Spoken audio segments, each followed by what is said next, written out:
Hey everybody, I'm Kim Hartz, and today I want to talk to you about how to really get those great expressions from pets when you photograph them. And I know there's a lot of different things you can do. These are things that I do when I have photo shoots in my studio, on location, wherever, to get the best expressions I possibly can. So a few things to know before talking about all of my noisemakers and things like that. Is that there are kind of a few rules to abide by when you're trying to get those great expressions. So first of all, you never want to overuse a pet's name. It can work in the beginning, but if you continue to use their name over and over and over, like any other noise, they'll kind of be done with it. So you want to use their name sparingly, especially when it comes to getting expression. Because one of the things that I see a lot of times when I teach is someone will be ready with their camera and they're getting ready to take the shot and they keep doing the same noise over and over and over with no difference in the dog's reaction or anything like that. So you want to be very careful to not overuse certain phrases or sounds or anything like that. So it's also a really good idea to actually talk with the pet parent prior to the session and ask them what does your pet best respond to. Because if you don't know, then you're definitely not gonna know what those things are. And it can be sometimes really random things, like I had one dog come in that if you said, "Where's the kitty? Where's the kitty?" He was just nuts. And then, for example, my own dog, Abby, had a very interesting key phrase that if I were photographing her and I didn't know her, I would never have known this. And it was, "Do you want to go fishing?" You go, "Do you want to go fishing?" And she'd go, and that's another thing. The inflection in your tone is really important. So you can't just say "squirrel" or "do you wanna." You got to go, "Where's the squirrel? Do you wanna?" And you sound ridiculous. I know I sound ridiculous right now, but at the same time, it's kind of part of the deal, if you really want to get those expressions where the dog or cat stops and looks, does a little head tilt, all of that is perfect.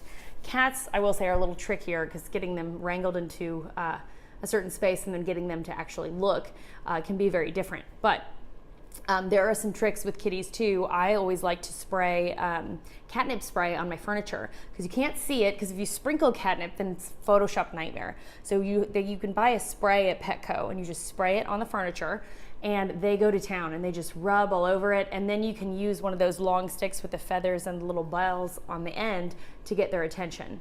But so going back to other things to keep in mind. So we said don't overuse noises, including their names. Talk to the owner pre-session if you can, to learn what are their key phrases and things like that. Also learn what they don't like, because you want to be sure that you avoid those things, because that can really hurt your session too. But then another thing is be prepared with a lot of noises, because like I said, they'll hear something and it'll be help get their expression for a little bit, and then they're kind of done with it and you need to move on. So I always also recommend reserving treats to the end, unless you have a super food driven animal and maybe that's what you have to use. But there are ways you can kind of use not just the treats, but the treat bag and all that good stuff. So I'm gonna show you some of what I use when I photograph a pet. And so I have these super awesome little lanyards like so, and I wear them. They're all tangled right now. But you can get these, and you can see, very nice, right? Looking really good. It's not about looking good when you photograph pets, just so you know. I always wear workout clothes because they end up covered in fur, slobber, and super sweaty. And also, you have your camera and your noisemakers or whatever, so this is much easier, so you can have a hand free. Which is also a good idea to look into something like a spider holster, because you can also have hands-free that way.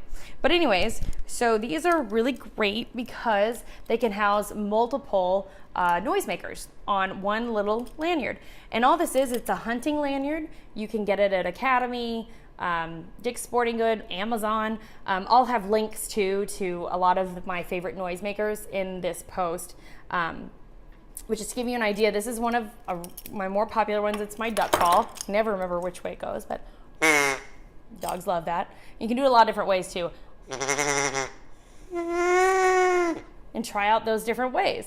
I have different whistles. This is a quail call. This is a squirrel call, but it's a little different. I'll show you my favorite squirrel call.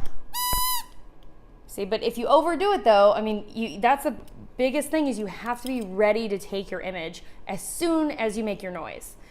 And then I have things like a train whistle. You can use a kazoo. I'll show you my other one. So I have a whole nother one. And this is just another variation on a duck whistle. This is actually, animals love it. It sounds horrible. It's like a predator call. So it's like dying animals. But if you do this one, it goes on for a while too. They love it. So, you know, think outside the box too. I mean, there's always your normal squeaker. Problem with this is that some animals are very toy driven, so they may just want to play with this, and you really don't want this giant pink thing in your images. Another thing is, if you have a dog that's very ball obsessed, you can have a ball, and instead of squeaking it, bring it like right above your camera, or have your client bring it right above, and they will be super focused on it. So that's another thing to think about. And that goes back to asking the owner, well, what does your pet best respond to? What do they like? So here's the squirrel call. This is one of my all-time favorites. And this one does pretty well several ways. So you can do this. Okay, or, and I love this one. I will say, don't let your husbands play with it, because mine got broken by mine. He had such a good time playing with Abby with this.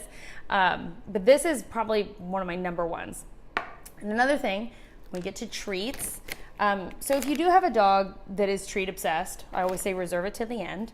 But these are great because they're low in calories, the dogs love them, and they're not wet, and they're tiny. So Charlie Bears are great. But another thing, instead of having a treat out, crinkling a bag, that's huge. So doing stuff like that.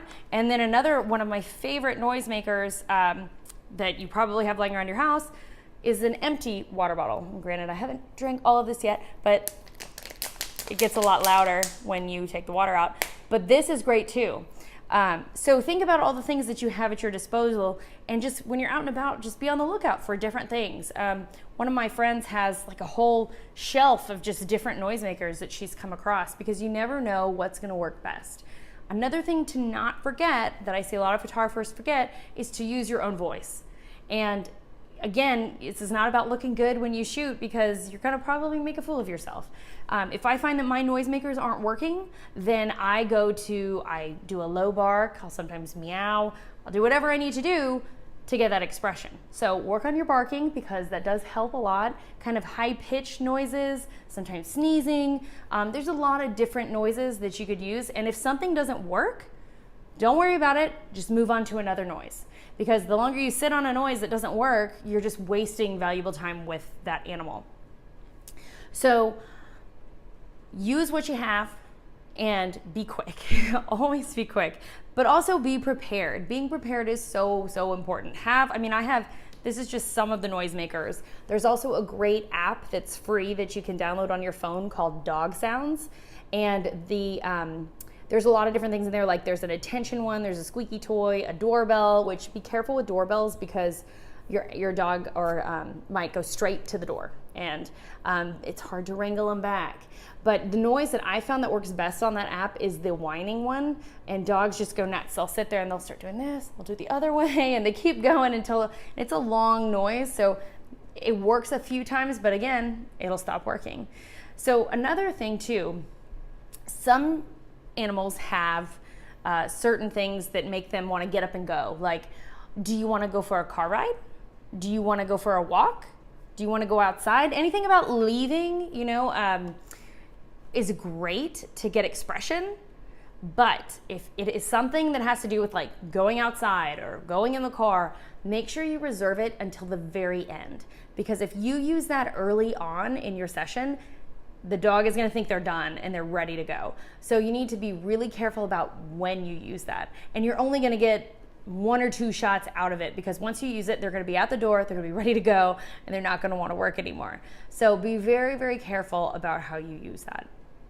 But other than that, be prepared. Don't overuse your noises. Have a lot of different things at your disposal. I always reserve treats to the end because if you pull them out at the beginning, it's treat or nothing.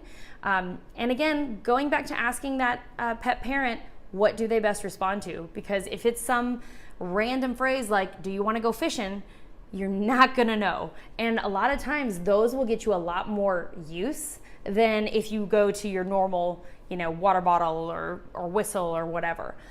So just make sure that you do your homework. That's always so important in making sure you get those great images and great expressions for your clients.